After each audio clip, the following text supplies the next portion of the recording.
네, 안녕하세요. 스마트 튜브 김학년 수장입니다. 안녕하세요. 부와 지식의 배움터 신영광입니다.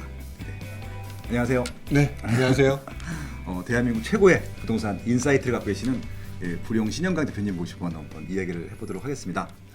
시간이 많지 않기 때문에 네. 바로 단도직입적으로 질문 들어가겠습니다. 네. 현재 2022년 1사분기인데요. 네. 2월, 3월 현재 부동산 시장을 좀 한 단어로 정리하면 어떤 시장일까요? 일단 지금 많은 분들이 느끼시기에 뭐 언론지상에서 있는 내용들 그런 걸 보게 되면은 뭐 하락이다 뭐 네. 이런 것들 되게 걱정을 하신다라고 저는 생각을 하는데요. 좀 더 간단하게 표현을 한다면 저는 지금 현재 관망기다. 관망기다. 네, 관망기다라고 말씀을 좀 드려야 될 것 같아요. 사실상 앞으로 움직임이 떨어질 거라고 보기에는 그렇지 않은 요소도 존재하기 때문에 현재로서는 앞으로 이제 2022년 한 해를 생각을 해보게 되면 앞으로 어떻게 될까에 따라서 사람들의 행동이 달라질 수 있는 그런 초기의 관망기 상태다라고 말씀을 드려야 될 것 같습니다. 근데 일단은 뭐 한국 부동산원이든 네. KB든 시황들을 보게 되면 주간 단위로 계속 발표를 하잖아요. 네. 세종시 같은 경우는 거의 한 7개월 동안 계속 마이너스 네. 수치가 떴고요. 최근에는 대구, 대전, 그러니까 지방시장 같은 경우는 확실히 마이너스 수치가 많이 보이고 네. 심지어는 최근에 뭐 경기도라든지 경기도 일부 지역이긴 하지만 네. 서울도 네. 몇 개 구이긴 하지만 마이너스 이 변동률이 떴단 말이죠. 네, 그렇죠. 이것들은 저희가 어떻게 이해하면 될까요? 그거는 주간 단위로 봤기 때문에 그런 결과가 나온 것이라고 저는 생각을 해요. 네. 결국 부동산에 이렇게 관심이 많은 분들은 내가 집을 사도 될까? 네. 뭐 이런 부분에 대한 고민을 하시는 거잖아요. 네. 그리고 그렇다면 집을 사고 난 다음에 그 주택으로 내가 수익을 보겠다라고 하는 분들은 주간 단위로 시세를 봐봤자 별 의미가 없다라고 저는 생각을 하거든요. 근데 그동안 사실 생각해보면 작년 너무 많이 올랐잖아요. 2021년도는 거의 모든 지역의 부동산 그리고 모든 종류의 부동산이 다 올랐던 시기였죠. 예. 그렇죠. 바로 그렇기 때문에 그렇게 많이 오른 부동산 시장 이후에 나타나는 현상은 그 중에서 괜찮은 동네는 아직도 조금 뭐 오름폭이 떨어질 수는 있어도 주춤할 수 있는 거고 상대적으로 많이 올랐다 싶으면 오히려 지금 현재로서는 과도한 상승에 따른 그 후유증에 의해서 떨어지는 효과 뭐 이런 것들이 나타나기 때문에요. 사실상 지금 현재 주간 단위로 나오는 모습은 지난 2021년도에 과도한 상승, 뭐 좀 표현이 좀 그렇긴 한데 조금 많은 상승에 따른 좀 후유증이 반영된 거기 때문에 2022년 전반적으로 나중에 보기 위해서는 앞으로의 상황을 좀 지켜봐야 된다라고 저는 생각이 들어요. 실질적으로 제가 이제 전국에 226개 시군구가 있는데 네. 하락한 시군구보다는 상승한 시군구가 월등히 많긴 하더라고요. 그렇죠. 지금 말씀하신 대전이라든지 네. 세종이라든지 우리가 언론에서 그 데이터만 보면서 얘기를 하지만 지금 표현하지 않았던 다른 지역들에 대해서 소폭이나마 오름폭이 있었던 지역들은 그동안 우리가 얘기를 하고 있지 않잖아요. 그렇죠. 네, 그런 걸 생각해 보면은 사실상 말씀해 주신 것처럼 지금 현재는 하락하는 지역보다 상승하는 곳이 조금 더 많은 거는 사실인 것 같아요. 이건 또 유튜브고 저희가 매일매일 나오는 기사에 대한 인터뷰가 아니기 때문에 네. 좀 이런 부분들을 좀 주목해 보시면 좋을 것 같습니다. 아무래도 정부에서 보도 자료가 나오거나 많은 언론사에서 헤드라인으로 잡는 것들 보면은 하락한 지역 위주로 보통 기사를 쓰시더라고요. 그렇죠. 근데 그게 이제 특이하기 때문에 하락한 헤드라인이 나온 것들이 하락한 지역들이 메인이 되는 헤드라인이 나오는 것들인데 전반적인 보통 시장들은 물론 이제 관망세이긴 하고 상승세는 아니라 하더라도 마이너스가 뜬 적은 많지 않다. 뭐 그렇게 이해하면 좀 될 것 같습니다. 네, 맞습니다. 중요한 것은 네. 결국은 이제 지금 3월 9일 날 대선이 있고 네. 6월 1일 날 지방선거가 있는데 그 이후에 시장이 좀 어떻게 전개될 것 같은지 그러니까 지금 집을 살려고 하시는 분들도 있고 네. 팔려고 하시는 분들도 있을 텐데 이런 분들은 좀 어떻게 시장을 좀 관찰하고 있으면 좋을까요? 그러니까 지금 현재 말씀을 드릴 수밖에 없는 그 상황이 관망기다라고 표현했던 게 네. 말씀해 주셨던 것처럼 3월 9일 대통령 선거 이전에는 누가 대통령이 될지 모르기 때문에 당연히 조금만 지켜보자라고 하는 심리가 조금 더 나타났다라고 보여져요. 네. 그렇기 때문에 3월 9일 대선 이후에 분명히 그분들이 내건 공약에 따라서 특정 지역의 움직임이 나타날 가능성이 높고요. 그다음에 6월 그 지방선거가 되게 되면은 또 분명히 그 지역 개발을 원하는 그 사람들의 그 어떤 민심을 가지고 받아들여서 이 부분을 개발하겠습니다, 이 부분을 바꾸겠습니다라고 하는 심리가 또는 그런 공약들이 나올 거라고 보여지기 때문에 저는 상반기에는 조금 분위기가 관망기로 가지만 그 이후의 시간으로 가면 갈수록 점차적으로는 좀 움직임이 조금 더 강해지지 않을까. 물론 그 중에서도 특정 지역은 너무 많이 올랐다 그러면 좀 떨어지겠죠. 네. 하지만 약간 좀 상향 이동으로 가게 되지 않을까라고 하는 생각을 좀 하고 있습니다. 일단은 전반기 때는 관망세가 많고 네. 상승이나 하락폭이 좀 낮을 것 같은데 이 하반기로 가게 되면 아무래도 좀 하락보다는 상승에 대한 가능성이 높다. 그렇죠. 왜 그러냐면 3월과 6월 얘기를 하셨지만 네. 그 다음에 또 많은 분들이 알고 계신 내용 중에 하나가 7월 이후의 시장일 거예요. 그렇죠. 7월 이후에 그 우리가 알고 있는 계약갱신 청구권의 만기 도래 시점. 예, 8월 이후죠. 예. 그러니까 7월 달쯤 되면은 그때부터 사람들이 집을 갖다 구해야 된다는 고민을 하게 되잖아요. 마음이 조급해지기 예, 시작했죠. 조급해지기 시작하게 되면 8월 달, 9월 달 결국 하반기가 되는데 이 하반기에 사람들이 어떤 생각을 할 거냐라고 하는 부 물론 지금 당장에는 어떤 결과물에 대해서 판단을 하기는 좀 어렵겠지만 네. 사람들이 분명히 그리고 지금 실제로 현장에서의 어떤 전세 가격이라든지 월세 가격을 보게 되면은 계약갱신 청구권을 쓴 물건과 그렇지 않은 물건들의 그 가격 갭이 상당히 벌어져 있는 건 사실이기 때문에 그렇죠. 여기에 따라서 사람들의 행동이 조금 조급해질 수가 있을 것 같다 이런 생각을 하게 되는 것 같아요.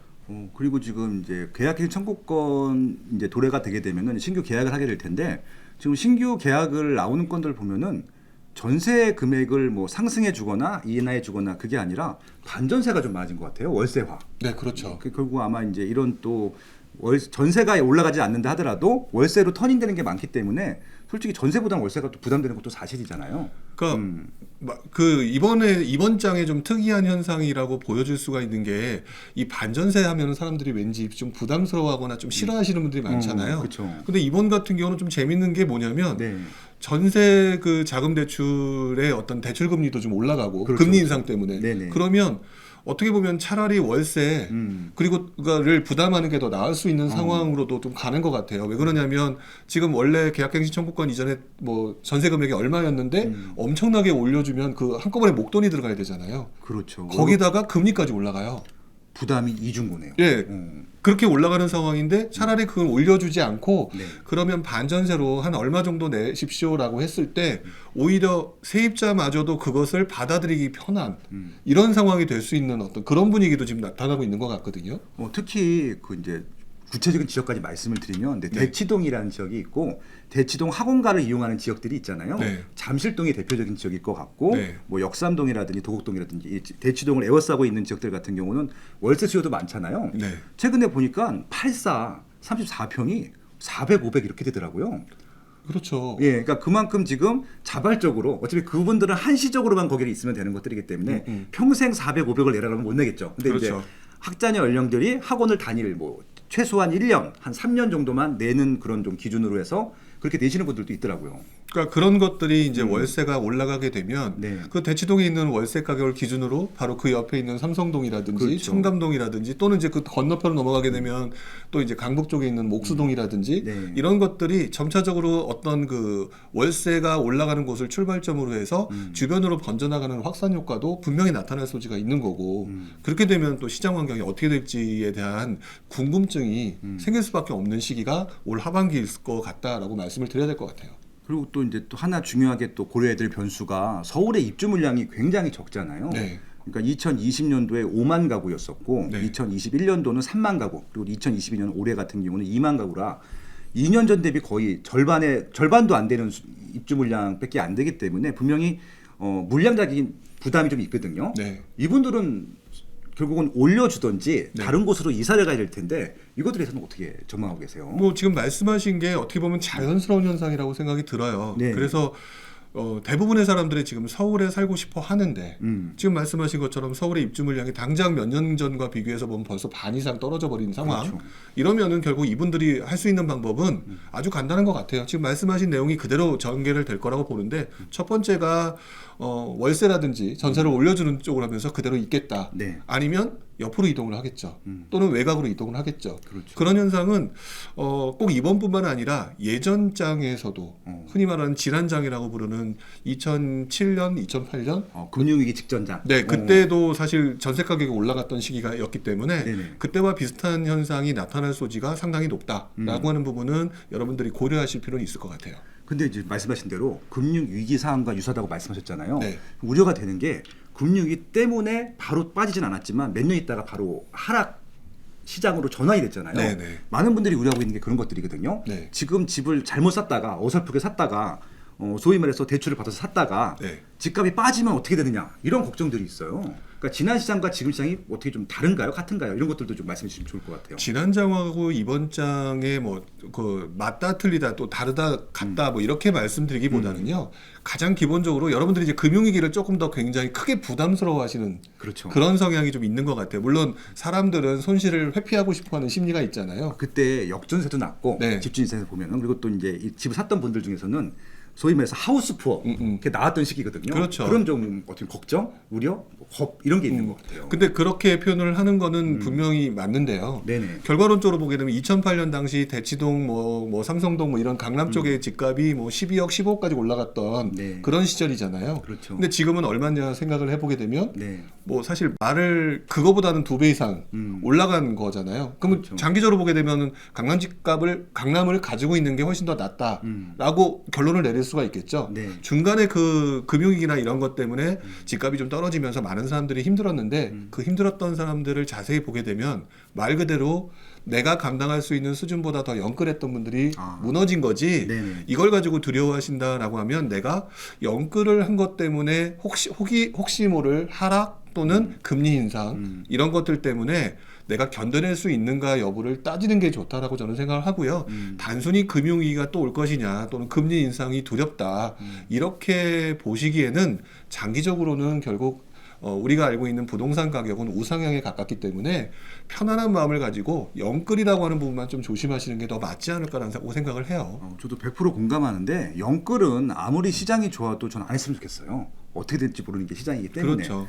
근데 이제 입지가 좋고 저희가 이제 부동산 보통 본질에 대한 얘기를 하면서 입지에 대한 얘기, 미래 가치에 대한 얘기를 많이 할 텐데 지금 말씀하신 곳의 대표적인 아파트가 음마아파트였던 것 같아요. 그쵸. 지금도 재건축을 진행 못해서 계속 지지부진하게 하고 있긴 한데 금융위기 전까지 14억, 15억까지 올라갔다가 금융위기 직후에 8억까지 내려왔었단 네, 말이에요. 제 기억으로 그랬어요. 그러다가 이제 사람들이 이제 부동산으로 돈 버는 시대는 끝났다. 그런 뉴스들이 막 나왔었잖아요. 맞아요. 근데 그 아파트가 지금 다시 또 25억까지 올라갔잖아요. 지금 말씀하신 대로 이렇게 굴곡이 있긴 하지만은 계속 우상향하는 건 맞다라고 하는 것들이고 금융위기 위에도 올라가는 것은 맞는데 중요한 것은 어차피 음마 아파트에 갈 정도의 경제력이 있는 분들은 상관이 없을 것 같은데 지금 경기도라든지 인천에 조금 이제 소위 말해서 이제 대출이 나오는 금액들 네. 9억 원 이하, 6억 원 이하 주택들을 대출을 좀 끼고 사신 분들이 있잖아요. 네. 그럼 많은 대출은 아닐 거예요. 그런 분들이 좀 제일 걱정을 좀 심하게 하고 있는 것 같아요. 그래서 네. 서울은 솔직히 저도 걱정을 별로 안 해요. 서울에 인기 있는 지역들 같은 경우는. 근데 좀 서울에서 좀 떨어지는 지역들 혹은 경기도나 인천권에서 최근에 내 집 마련을 하셨던 분들은 어떤 마음가짐을 갖고 있으면 좋을까요? 뭐 동일한 것 같아요. 물론 네. 강남이라고 하는 어떤 굉장히 상위권 지역과 비교를 할 때는 조금 다른 부분이 있겠죠. 네네. 근데 중요한 거는 그쪽에서 그 아파트를 구입을 하고 또 거주를 하시는 분들 입장에서 보면은 그쪽에 어쩔 수 없이 살고 계실 수 있는 뭐 예를 들어서 뭐 회사가 그쪽이라든지 네. 그럴 수 있잖아요. 그렇죠. 중요한 거는 여기서도 공통점은 똑같은 것 같아요. 내가 여기서 너무 욕심을 부려서 그 지역에서도 최고 A급 지역이 있잖아요. 그렇죠. 근데 내가 감당할 수 있는 수준은 아닌데 흔히 말하는 나는 이 정도는 살아야 돼 라고 하는 가운데에서 약간 본인이 견뎌낼 수 있는 수준을 넘어서는 분들이 분명히 발생을 할 거거든요. 그렇죠. 그러니까 입지가 좋은 건 맞는데 좋은 곳으로 가는 건 맞는데 그거를 징검다리 수준으로 한 단계 좀 편안하게 뭐 B급부터 시작을 하거나 그 다음에 이제 A급으로 올라가거나 이런 단계를 거쳐야 되는데 아마 지금 단계에서는 워낙 많은 지역들이 오르다 보니까 빨리 나도 거기를 들어가야겠다라고 하는 조급증, 욕심 이런 것들이 좀 자리를 잡는 것 같은데 네. 대체적으로 강남이었던 또는 우리가 인천이었던 경기도였던 모든 지역들이 결국에는 그 지역에서 그 흔히 말하는 무너졌던 그리고 굉장히 힘들었던 분들을 자세히 살펴보게 되면 거의 다 영끌이라고 하는 공통점은 분명하게 나와요. 감당할 수 없는 대출을 받았던 네. 분들. 그렇기 때문에 어느 지역이든 상관없이 지금의 자신의 상황 그 다음에 요즘 금리 인상 시기라고 하니까 금리 오르는 부분만큼 내가 얼마만큼 견뎌낼 수 있느냐를 잘 판단하시고 난 다음에 가끔 좀 위험하다 싶으면 물러날 줄도 알아야 되겠죠. 그렇죠. 손절매도 좀 할 줄 알아야 네. 생각을 합니다. 만약에 좀 위기상이 오게 되면은. 근데 많은 분들이 이게 주택을 사는 것들에 대해서 내 집 마련 실수요가 우선이어야 되는데 투자 목적, 투기 목적으로 접근하시는 분들도 있고 네. 그렇게 또 분석하시는 분들, 부추기시는 분들이 있는 것 같아요. 네. 그러니까 결국은 연끌을 했다라고 하는 것은 단기간 승부를 본다는 얘기고 단기간에 시세가 올라가지 않으면 분명히 팔아야 되는 것들이거든요. 그래서 단기 투자 목적으로 접근하시는 분들 같은 경우는 분명히 이것이 중요한데 보통 내 집 마련 실거주 목적으로 거주하시는 분들, 매수하시는 분들 보게 되면은 국토교통부에서 매년 조사하게 되는 주거실태 조사 결과를 보게 되면은 통상적으로 11년 이상을 거주하거든요. 네. 그런 분들한테는 11년 후에 가격이 올라가 있으면 되는 것들이지. 그렇죠. 지금 당장 1, 2년 가격이 흔들린 것들은 아무 문제가 안 될 텐데 연끌만 하지 않았다고 하면은. 그러니까 요즘 그렇죠? 분위기 네. 때문에 여러분들이 많이 지금 주춤주춤하고 부담스러워하는 거지만 네. 말씀하신 것처럼 11년 후의 가격은 아마 올라 있을 거예요. 네. 그렇기 때문에 편안하게 내가 또 그 과정에서 징검다리처럼 단계로 올라가게 되면 11년 정도면 좋은 데로 충분히 들어갈 수 있는 시간 되거든요. 네. 그렇다면 뭐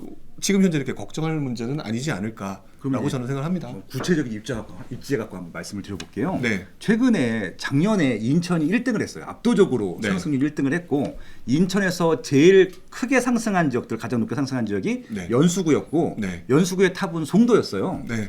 송도 정년에 뭐 분양률 몇백 대 1 장난도 아니었고 시세가 거의 15억 찍고 막 이랬었잖아요. 그렇죠. 최근에 미분양이 나왔고 네. 미계약이 나왔단 말이에요. 송도에서도. 네. 이거 어떻게 해야 돼요, 저희? 그러니까 지금 말씀드렸던 거랑 똑같아요. 네. 그냥 저는 간단하게 한번 질문을 드려보고 싶어요. 네. 사실 뭐 우리 빠시오님도 전문가시니까. 아, 제가 전문가였죠? 네. 네. 네. 네. 자기 쉽게 생각해서 인천 그 중에서 송도 네. 좋나요, 나쁘나요? 입지가. 아, 너무 좋죠, 뭐. 예. 네, 이거는 아마 대부분의 사람들도 알고 계실 거예요. 근데 그분들이 지금 두려워하시는 가장 큰 이유는 그거거든요. 지금 사실 작년이죠. 네. 작년에 너무 많이 올랐다. 사실 작년에 너무 많이 오른 이유는요. 입지가 그 동네에서 가장 좋기 때문에 사람들이 몰려든 걸 거예요. 네, 수요가 급증했다. 근데 네. 지금 그걸 갖다 물어보시는 이유는 그런데 지금 내가 거기서 연끌을 해서 들어갔거나 또는 그렇기 때문에 떨어지면 손해보는 것 같으니까 그게 싫은 거죠. 그렇죠. 그래서 물어보는 거거든요. 네. 근데 지금 말씀드렸던 것처럼 저는 여기서 여러분들이 좀 걱정하지 말으셔야 될 게 송도라고 하는 지역뿐만 아니라 뭐 경기도의 다른 지역도 마찬가지고 네네. 또는 뭐 다른 지방 광역시도 마찬가지겠죠. 그 지역 입지 자체가 누구나 인정받는 곳이라면 그거는 고민할 게 아니고요. 네. 그리고 오히려 무주택자이신 분들도 있잖아요. 그쵸, 그쵸. 그분들 입장에서 보면 오히려 지금이 기회일 수도 있습니다. 올해가 지금이 기회일 수도 있다. 왜 그러냐면은 예를 들어서 10몇 억까지 갔던 게 어떤 분들이 또 좀 쉽게 말해서 너무 영끌하다 보니까 힘들어서 흔히 말하는 던지는 물건들 이걸 보통 우리는 급매물이라고 표현을 하죠. 그렇죠. 그러면 원래 올라갔던 그 가격보다 훨씬 더 싼 매물로 내가 구입한다는 얘기는 네. 더 비싼 가격으로 구입하셨던 분들이 나중에 가격이 떨어지면 굉장히 큰 손해를 보는 느낌도 있겠지만 그렇죠. 나는 안전마진을 확보한 거예요. 안전마진을 확보했다. 네. 네. 떨어져도 나는 견딜 수 있는 수준이고요. 네. 근데 송도라고 하는 지역, 인천의 강남이라고 그런 지역이니까 얼마나 좋아요. 그렇죠. 버티면 더더구나 나는 싸게 샀다. 네네. 그러면은 오히려 확률상 나는 이기는 게임을 할 수 있다라고 접근할 수 있는 거거든요. 그래서 모든 지역이 다 마찬가지라고 저는 생각이 드는 게요. 인천 송도도 마찬가지일 거고요. 대구의 수성구도 마찬가지일 거고요. 세종도 마찬가지입니다. 네. 어느 지역을 들어가든지 간에 지금 그 전에 많이 올랐으니까 나도 이번에 따라 들어가면서 되게 많은 돈을 벌겠다라고 생각하는 것 자체가 투자에 그러니까 거주도 하면서 수익도 보려고 하는 이 두 가지 심리 이것들을 만족하는 시기가 아니에요. 네. 원래 시기적으로. 그러면은 조금이라도 싸게 사는 게 맞는 거지라고 생각하면 좀 더 여유 있게 갈 수가 있는 건데 지금 그걸 가지고 떨어지네 마네 이렇게 얘기들 하시는데 지금 송도가 미분양이 났던 이유는 아주 간단해요. 수요는 많은데 대출을 받을 수가 없기 때문이에요. 아, 대출 문제도 있었군요. 네. 올해 또 이슈 중에 하나가 대출이죠. 맞죠? 네, 대출이 네. 그러니까 받을 수 없으니까 그런 건데 장기적으로 그 동네가 좋다라고 하면 누군가는 또 다시 그 네. 물건을 또 사게 될 것이고 또 싼 물건 나오면 또 누구는 들어올 거예요. 그렇죠. 그러면서 점차 그 동네에 사람들이 가득가득 쌓여가면서 거주를 하게 되면 자연스럽게 오를 수밖에 없는 곳 그런 인프라 있는 곳을 들어가면서 이 단기적으로 어떤 현상이 나타난 거를 가지고 걱정을 한다라고 하면 그거는 조금 여러분들의 마음이 자꾸 흔들리게 만드는 새가슴이 되는 그런 현상을 만드는 거니까 걱정하지 마시라. 네. 단지 오히려 이런 기회는 무주택자는 급매물을 노리는 것도 여러분들한테 좋은 투자 기법이 될 수도 있다라고 말씀을 드리고 싶네요. 부룡님 말씀 들어보니까 저도 과거에 그런 기회들이 많았던 것 같아요. 네. 평소 때는 인기 있는 지역에 인기 있는 아파트들 같은 경우는 매물이 별로 없습니다. 매물이 별로 없다는 것들을 알 수 있는 것들은요. 그러니까 좀 쭉정이 매물이라고 하는데 인기 없는 동, 인기 없는 층, 인기 없는 타입들은 있는데 네. 로얄동, 로얄층, 로얄 타입의 매물들은 거의 안 나오거든요. 그렇죠. 소위 말하는 RR, 예, 로얄층, RR 이라고 로얄층 그런 물건들이 많이 안 나오는데 만약에 지금 살짝 이런 좀 물량이 많거나 조정에 좀 기미가 보여서 RR이 나온다, 로얄층, 로얄등이 나온다. 그것들은 매수하는 게 맞는 것 같아요. 그렇죠. 기회니까, 그렇죠. 지금 되게 좋지 않은 이 환경이 나중에 바뀔 거거든요. 네. 그러면 그것 중에서 제일 먼저 올라갈 것은 그리고 제일 먼저 매물이 사라질 것은 지금 말씀하신 RR이잖아요. 네. 근데 그 물건을 나는 가지고 있는 거예요. 그러면 이분은 선택받은 인간이 되는 거거든요. 그렇죠. 그러니까 너무 걱정하실 필요가 없고 네. 지금 현재 오히려 기회가 될 수 있다라고 하는 부분을 꼭 기억하시고 여러분들이 한번 확인해 보시는 게 좋을 것 같다라는 말씀 드리고 싶어요. 네, 지금 이제 말씀드리는 입지들은 아마 좋은 입지고 평소 때 우리가 굉장히 선망하는 입지들, 단지들 같은 걸 말씀드리는 것들이기 때문에 전국의 모든 아파트에 해당되는 건 아닙니다. 네.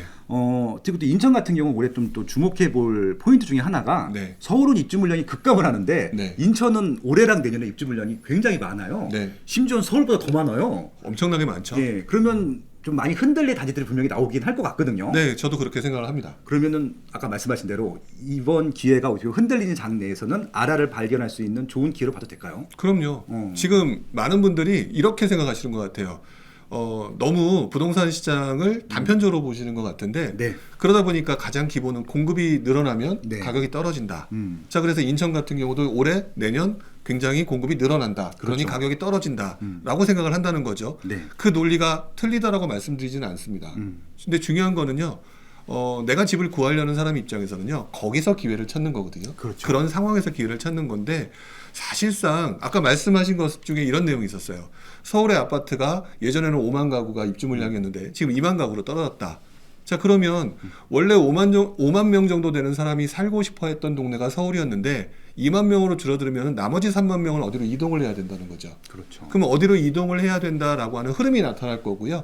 경기도 또는 인천으로 가는 흐름이 나타나게 될 거예요. 네. 갑자기 대구로 갈 수는 없고 광주로 갈 수는 없는 거잖아요. 그렇죠. 그러니까 그 흐름이 나타날 거거든요. 그래서 저는 오히려 어떤 식으로 보고 있냐면 물론 이제 이 중에 다주택자분들은 몸이 무거우니까 네. 지금 제가 드리는 말씀은 해당되지 않을 거예요. 그렇죠. 뭐냐면 이런 분들은 인천이라는 동네는 입주 물량이 많으니까 신경 쓰지 마라 라고 말씀을 드리고 싶은데 인천에서 입주 물량이 많은 곳이 어디라고 생각을 하고 찾아보게 되면 아마 검단 신도시가 있는 서구 지역일 거예요. 그렇죠. 근데 인천의 인구 따져보게 되면 300만이죠. 예. 정도 되잖아요. 예. 작은 동네가 아니거든요.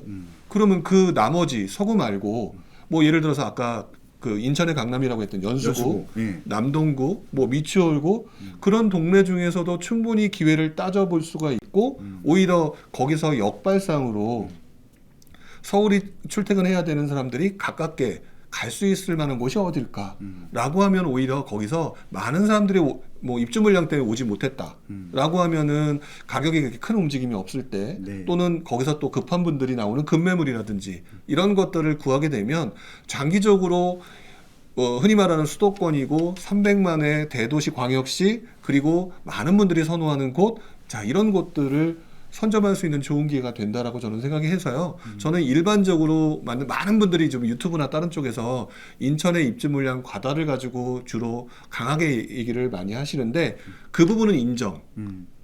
다주택자 같은 경우는 더더구나 투자할 수 있는 상황이 아니니까. 그렇죠. 그러나 무주택자는 오히려 이런 부분을 역용할 줄 아는 것이 오히려 그분들한테 그 좋은 집을 구할 수 있는 좋은 기회가 될 수 있다라고 하는 것도 꼭 기억을 해주셨으면 좋겠다라고 말씀을 드리고 싶네요. 맞습니다. 그리고 이제 다주택자들 같은 경우는 지금 인천 같은 지역은 규제 지역이거든요. 규제 지역은 다주택자들이 다주택 투자를 할 수가 없어요. 그렇죠. 결국은 무주택자들이라든지 1주택자들이 이사할 때 활용할 수 있는 지역이기 때문에 규제를 하는 지역은 기본적으로 수요가 많은 지역이고 좋은 지역이잖아요. 그럼요. 그러니까 오히려 규제 지역 내에서 기회를 찾아보시는 것들이 오히려 더 바람직한 방향이 아닐까 적극적으로 네. 이것들을 피하기보다는 그렇게 좀 보시면 될 것 같고요. 다주택자들은 어떻게 해야 돼요, 그럼? 그러니까 다주택자분들은 지금 현재 되게 많이 힘드실 것 같다는 생각이 들어요. 작년에 종부세 네. 안 내보신 분들은 얘기도 하지 마세요. 네. 그러니까 힘들었죠. 네. 결국 시장은 원래 돌고 도는 거라고 저는 생각을 하거든요. 네. 그래서 아마 이번에 다주택자가 되면서 몇 년을 경험하셨던 분들 중에서 조금 이분들이 죄악시하는 행동이 있는 것 같아요. 어떤 거요? 계속해서 투자를 해야 된다는 어떤 심리적인 쫓김 현상들이 좀 있다라는 생각이 좀 들어요. 투자자들도 그런 심리가 또 있죠. 네, 그러니까 그동안 계속 뭐 좀 많이 이제 유행어처럼 했던 게 4848, 네.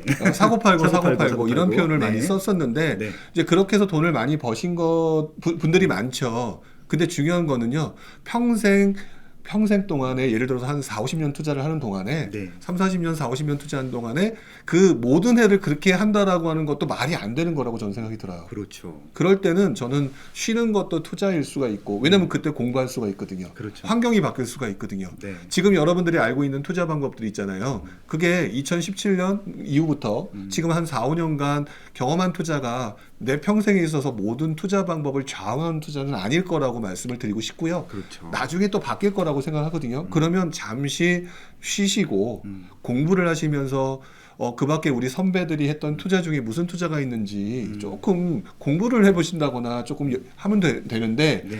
그냥 나도 모르게 그냥 4848을 계속 해야 된다라고 하는 그 심리적인 쫓김 현상이 너무 강하다라는 생각을 많이 하거든요.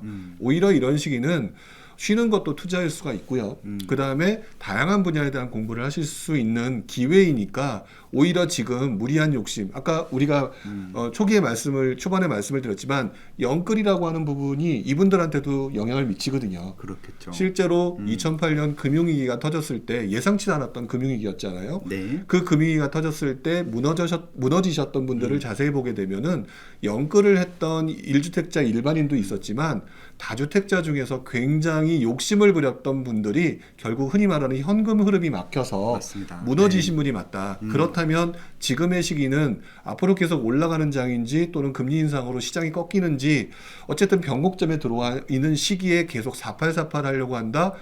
진화론적인 관점에서 이분들은 진화가 하지 못하고 있는 것일 수도 있다라고 저는 생각이 들어요. 네.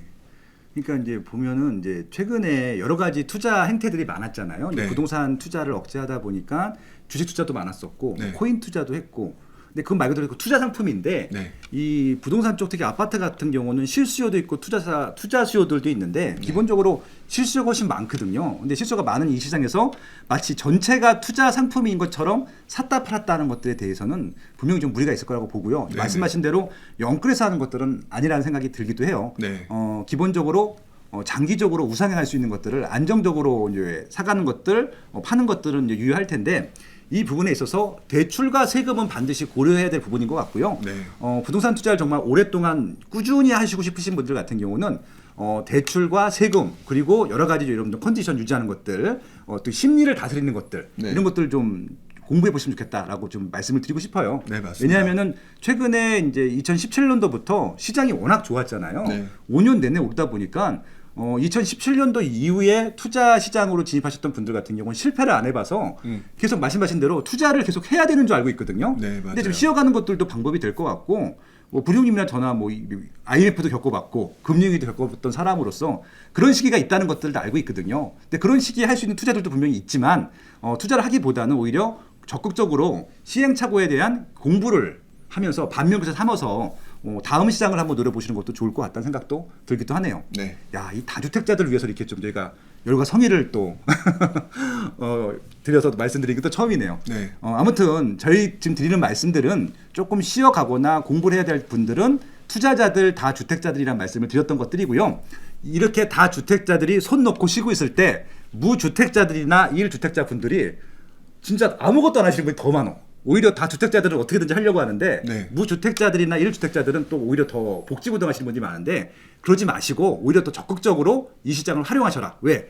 다주택자들이 없잖아요. 얼마나 좋아요. 그러니까 이 시장을 좀 더 적극적으로 활용하시면 좋겠다. 예, 그런 말씀도 좀 드려보고 싶네요. 네, 적극적으로 저도 동감하는 입장입니다. 예, 알겠습니다. 그리고 이제 그 이양 지역 얘기를 해주신 김에 대구, 네. 대전도 같은 이런 좀 방법으로 제가 봐도 될까요? 그럼요. 단지 대구나 대전도 지금 송도랑 크게 다르지 않다고 생각해요. 네네. 일단 대전, 대구 다 광역시잖아요. 그렇죠, 그렇죠. 사람들이 선호하는 곳이거든요. 근데 재밌는 거는 두 지역에 공통점이 있어요. 어떤 공통점이요? 직전까지 많이 올랐다. 많이 올랐죠. 네, 직전까지 많이 올랐다거든요. 그러니까 대구 같은 경우는 2010년도부터 거의 안 쉬고 올랐던 것 같아요. 네. 살짝 쉬었던 타임 빼고는 10년 내내 올랐죠. 그러니까 약간의 쉬었던 타임이 분명히 있었지만 네. 결과론적으로 보면 되게 많이 올랐던 곳이고요. 네. 되게 많이 올랐던 곳일수록 흔히 말하는 대로 그 산이 높을수록 골이 깊은 법이라고 저는 생각이 들어요. 그렇죠. 그런 현상에서 그동안 너무 많이 올랐고 특히나 이제 대구 같은 경우는 입주 물량이 또는 이제 인허가 물량이 그렇게 워낙 시장이 좋으니까 그 동네에 지으려고 하는 그런 어떤 그 건설사들의 어떤 수요 이런 것들이 늘어났기 때문에 많아졌던 건 사실이고 네. 결국 그것들이 영향을 받아서 또는 웬만한 사람들 다 집을 살 수밖에 없는 그런 시장 분위기였고 그러니까 지금 네. 주춤하는 건 너무나 당연하다라고 저는 생각이 들어서 이런 경우에는 지금 그것 때문에 어떻게 해요라고 많이 말씀을 하시는데 뭐 그 부분을 너무 걱정하지 마시고요. 대구라고 하는 거는 말 그대로 경상북도의 맹주인데 무슨 걱정을 하느냐라고 말씀을 드리고 싶죠. 단 한 가지, 단 한 가지. 단 한 가지. 여기서도 또 쉬지 않고 들어가야겠다라고 얘기를 하시면서 상승장의 경험만 가지고 들어가시기에는 조금 위험한 부분이 있다고 생각이 들어요. 왜 그러냐면 지금 뭐 대구가 어떤 분들 얘기 들어보니까 생각해로 다른 동네랑 비교해보니까 가격이 싸다. 네. 뭐 이렇게 말씀하시는데요. 그 가격이라고 하는 부분도 중요하겠지만 더 중요한 부분은 결국 수요와 공급인 부분이 시장에 영향을 미치는 거니까 지금 대구 시장이 조금 주춤하다라고 하니까 오히려 이번 상승장 초반에 미분양 났을 때 들어가니까 수익을 보더라. 이런 경험은 상승장의 경험일 수도 있어요. 그렇죠. 그런 경우이기 때문에 오히려 지금 상황에서는 한 박자 조금 더 지켜볼 필요가 있겠다. 왜?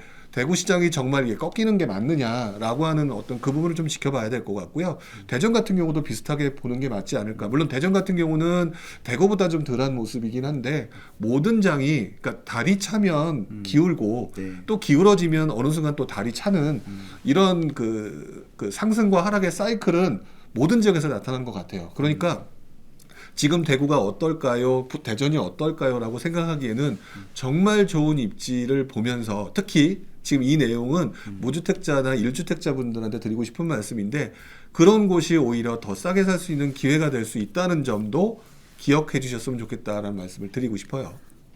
최근에 실제 사례인데 제 네. 지인 중에 한 분이 대구 분인데 대구가 그동안 너무 좋았잖아요. 분양도 잘 되고 분양권에 대한 프리미엄도 막 몇천, 많게는 몇 억씩 올랐다가 네. 최근에 주춤하거나 심지어는 피가 쭉 빠져서 네.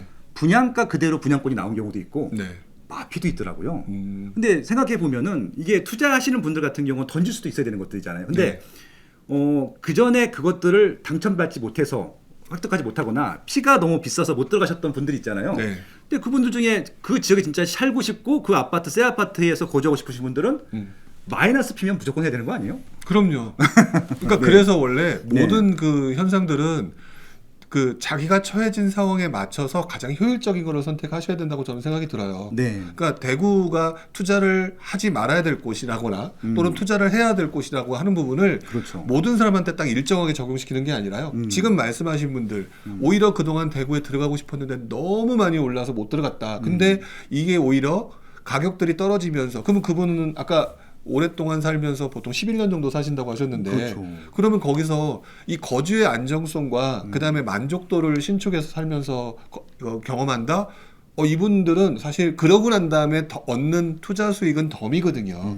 이렇게 생각하면 이분들은 무조건 들어가야죠. 네. 그래서 아무튼 오히려 무주택자들한테 좋은 시장이 오고 있다. 2022년도는 그렇게 활용하시면 좋겠다라고 좀 말씀을 드려보고 싶네요. 네. 시간이 다 돼서 이제 네. 마무리해야 될 것 같아요. 네. 예, 지금 뭐 부용님과 저면은 밤새도록 떠들어도 얘기가 안 끝날 것 같아서 그렇죠. 지금 딱 두 지역 했네요. 인천하고 대구. 서울도 구별로 다 풀어드리고 싶은데 네. 그건 나중에 또 기회가 되면 이렇게 네. 좀 풀어드리기로 하고요.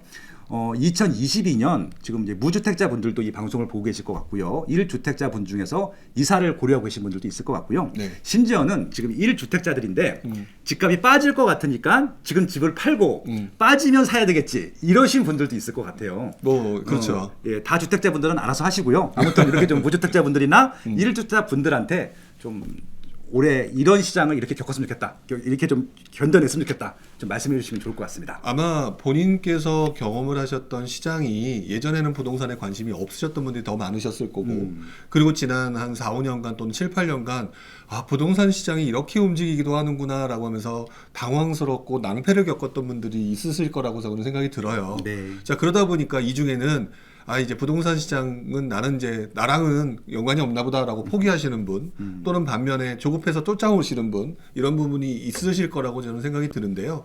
제가 해보니까 부동산 투자는 시기별로 어떤 움직임이 있든 나한테 항상 예상치 않은 내가 꾸준히 지켜만 보면 보고만 있으면 언제든지 예상치 않은 기회가 돌아왔던 것 같아요. 그러니까 부동산 투자라고 하는 부분을 누가 이제 그 수학 공식처럼 네. 더하기 빼기 마이너스로 딱딱 떨어지게 움직이겠다라고 계획을 세우시기보다는 부동산 시장은 여러분들이 살고 있는 이 세계에서 여러분들한테 도움을 줄 수 있는 시장이니까 꾸준히 관심을 가지셨으면 좋겠고요. 그 과정에서 생각보다 본인이 느꼈던 것보다 더 싸게 나온다거나 기회가 있다면 그거는 과감하게 잡는 거, 그거는 상승장 하락장은 상관없습니다. 그렇죠. 그걸 하게 되면 그 다음에는 여러분들이 나중에 그 경험이 쌓이면서 부동산 시장을 볼 줄 아는 그런 통찰력도 생기실 거니까 여러분들이 그 점 꼭 잊지 마시고 부동산 시장에 관심을 꾸준히 가져주셨으면 좋겠다는 말씀을 드리고 싶네요. 네, 너무 금쪽같이 좋은 말씀 감사하고요. 아유, 감사합니다. 네, 저도 그냥 똑같은 말씀을 드리고 싶습니다.